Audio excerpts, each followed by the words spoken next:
We were barely done clearing the plates when Jason brought it up. Just a quiet suggestion, almost whispered between the clink of cutlery and the low hum of the dishwasher. He said we should get away for a weekend, just the two of us. Something small, quiet. Maybe the mountains, or that cabin we visited years ago when things were still soft between us. The kind of place where the air smells like wet pine and the days move slowly. But I'd already packed my bag. He didn't know that yet. I had folded everything with precision, zipped the suitcase shut while he was at work, and tucked it near the door like it belonged there, like it hadn't been waiting in silence for 3 weeks. I had rehearsed my response a dozen times, knowing exactly how I'd tilt my head, how long I'd hold the pause before I said it. So when he looked at me, hopeful, I didn't flinch. I smiled, but not the kind he used to know. It was distant, clean, unfeeling. And I told him I thought we should test our marriage. I could see the word test hit him. His fork stalled. There was a flicker in his eyes, not confusion, but recognition, like he'd known this was coming, but hoped ignoring the signs would make them go away. I told him I was going on a solo trip to the coast, that I needed space, that I wanted time to think. I didn't lie, but I didn't tell the full truth either. This wasn't about reflection. This wasn't some spiritual cleanse or emotional check-in. I had made up my mind long before that dinner. This was my transition into something else. Not a betrayal, not exactly, just a shift. A slow, methodical removal of myself from the structure of us. I called it retreat. He knew better. Jason didn't argue. He sat there with that hollow expression I hadn't seen before. I think that's what broke something in me. Not guilt, but the way he folded inward, quietly, like he had no fight left in him. Not for me. Maybe not even for himself. The next morning, I left before the sun was up. I didn't kiss him. I didn't even leave a note. I just rolled my suitcase over the tile floor, opened the door with as little noise as possible, and walked out. I didn't look back. I didn't want to see whether he was standing in the hallway, watching me leave. I didn't want to know if he was still asleep. I didn't want to give him the chance to ask me anything. I got in the car and drove, windows down, letting the early morning cold bite my skin. I didn't cry. Not once. Not when I pulled onto the freeway. Not when I passed the exit for the place we had our honeymoon. Not even when I saw the first glimpse of the ocean. It was all clean. Clinical. Like slicing off a limb in the middle of the storm and walking away before the pain could catch up. The coast was gray and empty when I arrived, the waves loud and angry against the rocks. I checked into a small inn with pale curtains and old wood floors that creaked under every step. The receptionist smiled too much, asked if I was here to unwind. I said yes. She didn't ask what I was trying to leave behind. After she left, the silence in the house took on a weight of its own. Not just absence, but presence. Thick, lingering, like the smell of something burned that never truly fades. I walked into the bedroom and saw the space where her suitcase had rested. The outline of where it had pressed the carpet still visible like a ghost had crouched there. She hadn't packed like someone escaping. No urgency, no chaos. That's what made it worse. It was deliberate. I opened the closet, half expecting it to be half empty, but it wasn't. Most of her things were still there. Coats, scarves, a row of shoes lined neatly like she'd only stepped out for the afternoon. But what was missing told me more than any note could have. No laptop. No books. Nothing that tied her to here, to home, to work, or to any version of herself that needed grounding. What she took were dresses. Delicate ones she hadn't worn in years. The heels she used to wear when we went to those gallery openings she always said she found boring, but still dressed for. And the robe. That silk robe I had given her 2 Christmases ago. The one she wore only once in front of me. She told me it felt too luxurious for everyday use. I remember laughing and saying that's the whole point. I stood there for a long time, just staring at the space where the robe used to hang. It hadn't even left a mark. When the sun dipped low that evening, and the shadows in the house stretched longer than they should have, my phone buzzed. One message. 5 words. Settled in. Don't wait up. It wasn't cold. It wasn't warm either. It was emptied of any temperature, like someone writing about a flight delay or a weather update. The kind of message you send a stranger who mistakenly texted you on New Year's Eve. I read it 3 times. Then turned the screen off. Then on again. Still there. Still the same. I didn't reply. That night, the bed felt foreign. Too large. Her side of the mattress hadn't even cooled yet. I stared at the ceiling for hours, watching the shifting patterns of streetlight shadows. I couldn't remember the last time she had looked at me the way she used to, and that terrified me. Not that she left, but that maybe she had already left months ago, quietly, slowly, one thought at a time, and I hadn't noticed. I reached for my phone and started scrolling. Photos. Messages. Old videos. I went back to when we used to laugh without trying, when she used to reach for my hand in the car for no reason at all. I looked for signs and smiles, clues and glances. I played voice notes she'd sent just to say she missed me while I was on business trips. But somewhere, the tone had shifted.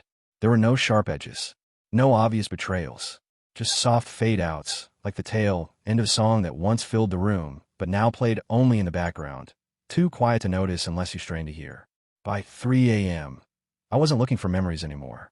I was studying evidence, trying to find a moment she started writing the goodbye I never saw coming. It was a random Tuesday afternoon when my cousin Mark called, the kind of call that starts with silence thick enough to be a warning. He didn't ease into it, didn't bother with the usual small talk, just said, "I think you should know Monica is not exactly alone on her little retreat." His voice was tight, uncertain, like he didn't want to be the one to tell me, but knew someone had to. My mouth went dry before he even finished the sentence. He said a friend of his worked at the Oceanside Shoreline Resort, and Monica had been seen there more than once, dressed up, laughing, not a notebook or journal in sight. She wasn't alone. She was with someone. A man. Not a friend. Not a therapist. Not a spiritual guide. Just a man who wasn't me. At first I told myself there had to be some mistake. Maybe it wasn't her. Maybe someone just looked like her. But the panic in my chest told me I already knew the truth. I hung up the phone without saying much and opened my laptop. I wasn't sure what I was even looking for, just that I needed something to hold. Proof. Confirmation. I logged into our bank account. The one we'd opened together 3 years ago when we said we were ready to share everything. It took less than a minute for it all to surface. 2 spa bookings, 1 full-day couples package, a dinner charge at an oceanfront restaurant I didn't recognize, but the price tag told me exactly what kind of evening it was. A reservation at the Shoreline Resort. 3 nights in a premium suite with a balcony and a view all under her name, all booked the week before she left. I felt something crawl beneath my skin, not rage, not yet, just a kind of slow, hollow, unraveling, the kind of hurt that doesn't flare. It sinks. I sat there, surrounded by silence, so absolute it rang in my ears. I stared at the screen for so long, I forgot to blink. And then, as if the universe had a sense of irony, so sharp it cut clean, the family tablet on the kitchen counter lit up. I turned my head. It was an Instagram notification. I hadn't thought about that tablet in months. We barely used it, except to cast music or look up recipes. But it was still synced to Monica's account. We'd linked everything back when we still laughed over shared playlists and memes. She must have forgotten. The story played automatically. It took a second for the image to buffer. And then there it was. Her. Poolside. Sunglasses on, drink in hand. That silk robe tied loosely around her waist like some kind of taunt. She was laughing, lips parted, head tilted toward him.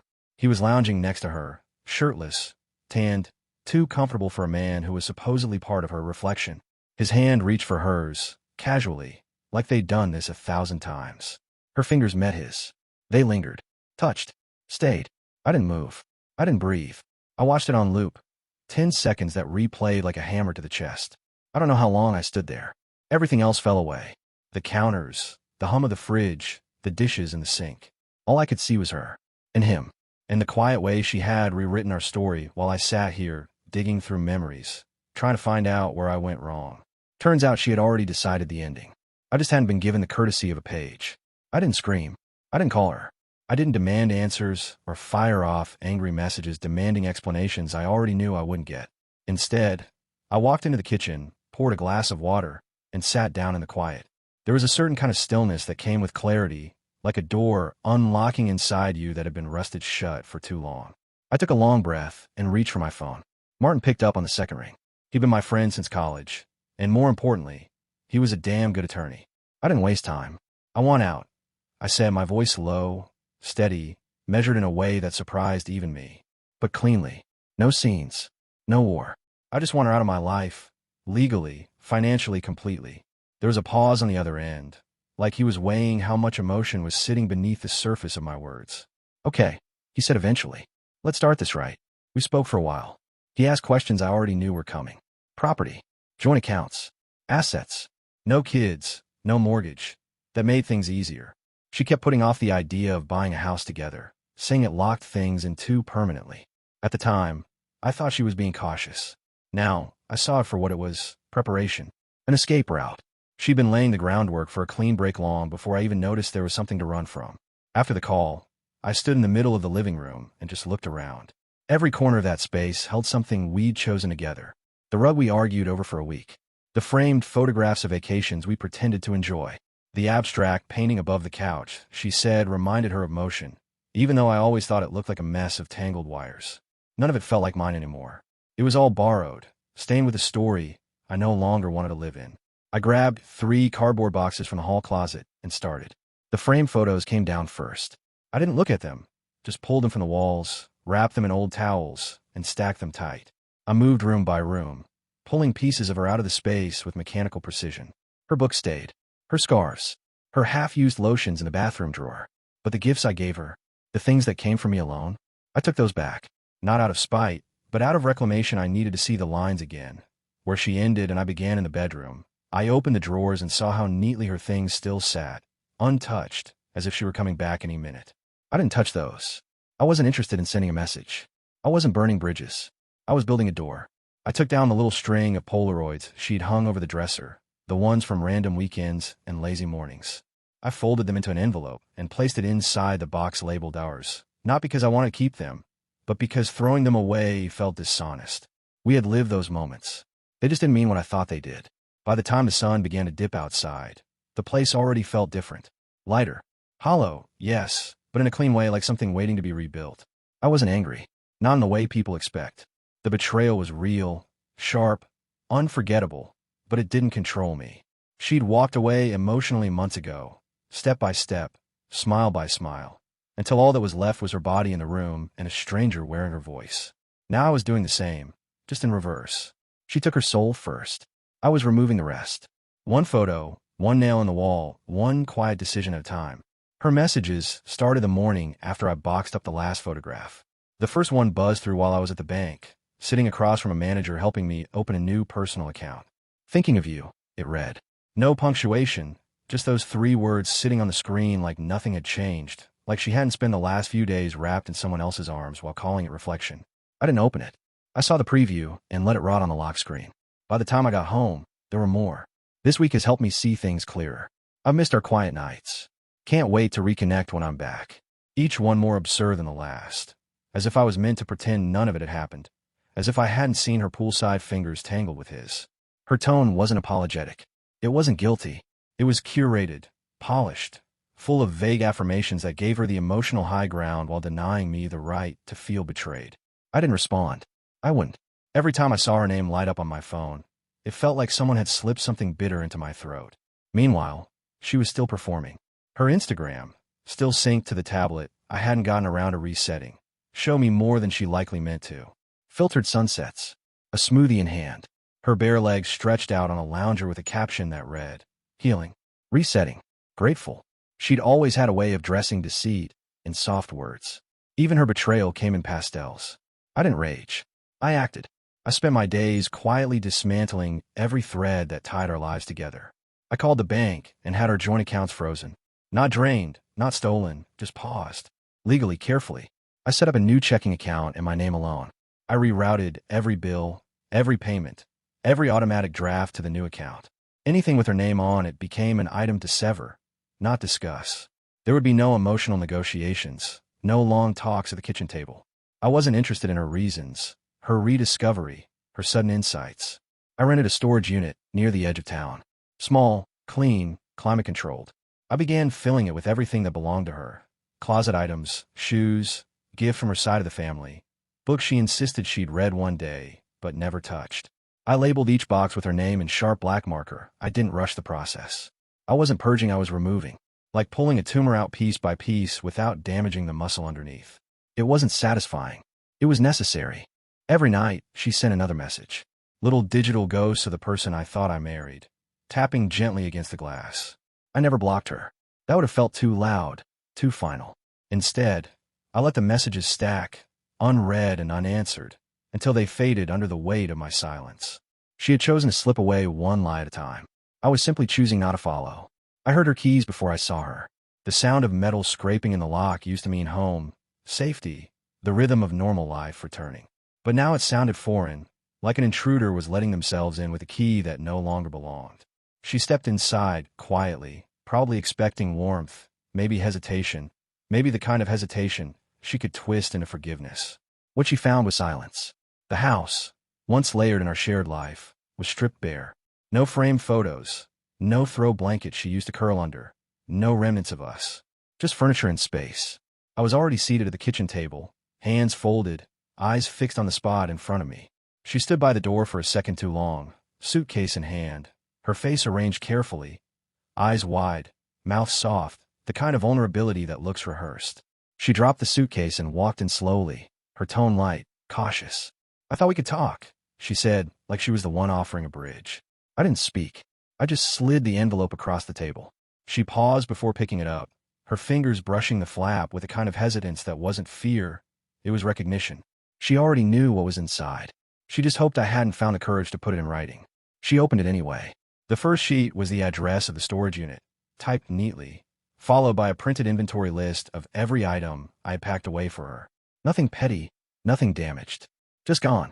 Beneath that were the divorce papers. Signed, dated, notarized. She blinked slowly, her mouth parting like she was about to speak, but didn't have the script prepared. I waited. I wasn't angry. I didn't need to be. I'd already lived through the fury alone, in silence, in the middle of the night when her texts arrived like little traps. She finally said, "You're being rash." I looked at her for the first time and saw the cracks in her composure. She wasn't used to this version of me, the one that didn't plead, the one that didn't give her space to rewrite the narrative. "You lied," I said calm and clear, repeatedly, to my face, while smiling. Her shoulders squared slightly, instinct kicking in. It wasn't what it looked like. I almost laughed but didn't. "It looked like you were with another man, holding his hand, booking suites with our money, sharing drinks while I boxed up our marriage." She stepped back, her voice sharper. "You were distant for months. I didn't know how to reach you. You reached someone else just fine," I said. She tried again, reaching in her old toolkit. "We were broken. I needed to figure things out." "You figured them out," I replied, nodding toward the envelope. "This is the result." She stood there, lips pressed tight, trying to decide which version of herself to become in this moment. The victim, the misunderstood partner, the woman who made a mistake but deserved another chance. I didn't give her the space to perform. "I'm not angry," I said. "I just see you clearly now." She didn't cry. Not because she wasn't upset, but because crying would have meant stepping out of control, and control was always her weapon. Instead, she nodded once, sharp and short. "Fine," she said, voice flat. "If this is what you want." It's what's already done. She left the envelope on the table and walked out. No slammed door, no dramatic turn back. Just silence, the same silence I'd been living in since the night she left. Only now it belonged to me. The next morning, the phone didn't ring. No apology, no attempt at damage control, not even a performative check-in for Monica pretending to be confused or wronged. Just silence. For the first time in weeks, maybe months, that silence didn't feel like absence. It felt like closure. I made coffee the way I always did, filled out the remaining legal forms, scanned and sent them to Martin, and placed the originals in a file folder. It was done. No screaming, no begging, no bargaining. Just clean lines and final signatures. A severed cord. I took the rest of the day slowly, deliberately, cleaned out old emails, organized my files, deleted joint playlists.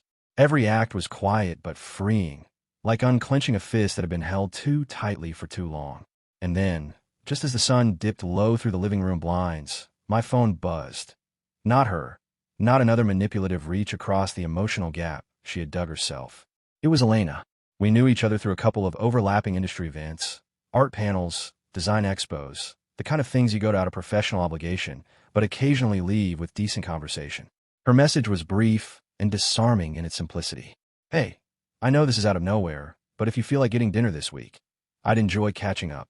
There was no pressure in her words, no assumptions. I said yes before my brain had time to overthink it. Dinner was 3 days later. A quiet place, neutral lighting, soft jazz humming under the clink of dishes, and low conversation. She wore no mask. There was no pretense, no performative lightness or exaggerated empathy.